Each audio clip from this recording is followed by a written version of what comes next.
The most haunted houses in the world. A door creaking open with no one pushing it, a sudden blast of chilled air, a murmur in your ear, these are all elements of haunted houses. We find the idea of haunted houses particularly attractive around Halloween. Who hasn't heard the recorded screams and wicked laughter piped to the sidewalk in certain neighborhoods while trick or treating?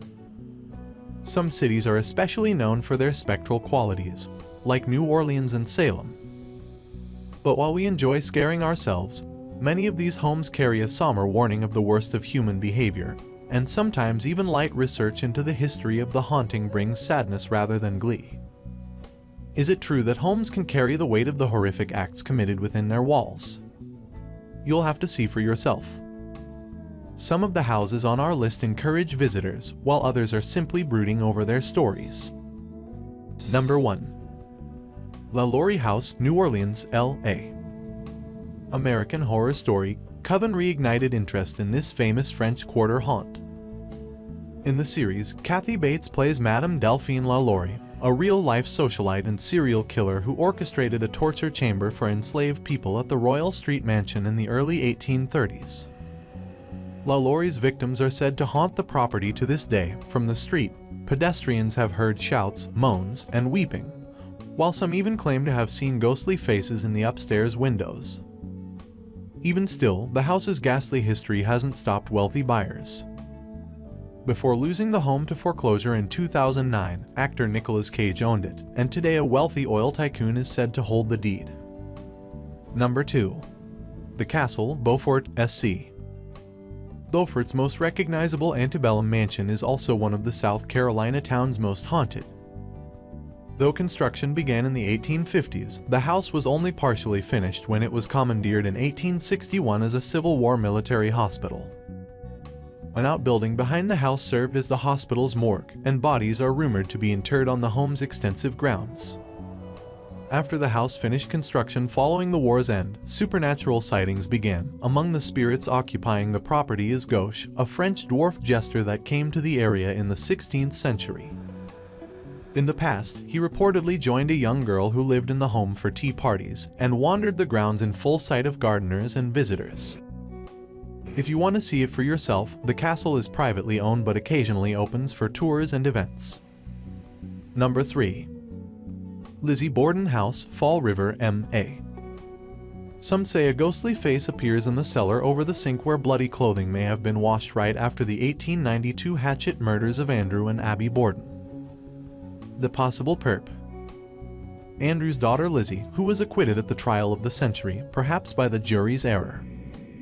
She, Andrew, and her stepmother Abby are said to linger in the house, along with children who roll marbles on the attic floor, victims of a drowning by their mother in the basement well next door. If you're dying to see the Lizzie Borden house, aim for the anniversary reenactments every August. Number 4. House of Death, New York, NY.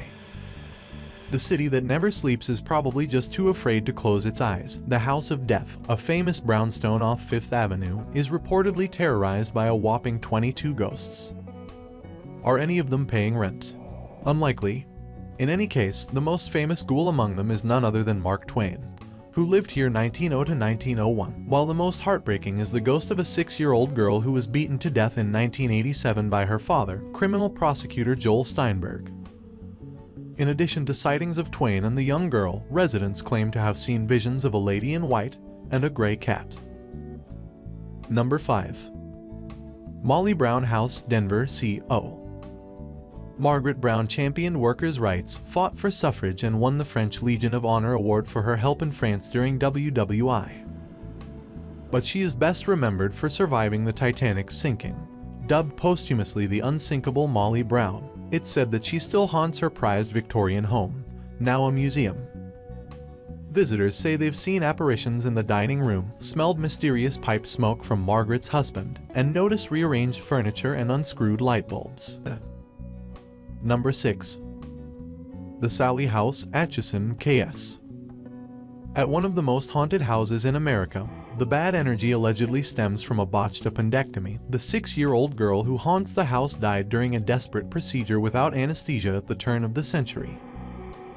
In the 1990s, a family who lived in the Sally house documented their experience on the TV show Sightings, which spoke of flying objects, frequent apparitions, and a mix of scratching, gouging, and shoving. The home is now vacant, but it's a popular pick for paranormal researchers, and even regular folks can book the house to stay the night for about $100 per person. Number 7. Bell Witch Farm, Adams, TN.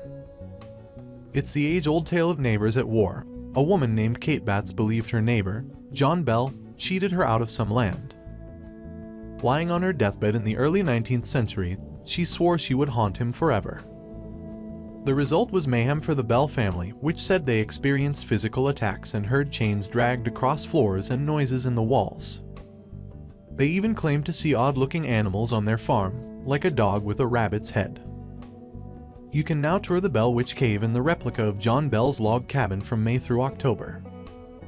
Thanks for watching, and please click on the subscribe button if you liked this video, and turn on the notifications so you don't miss out on our next video.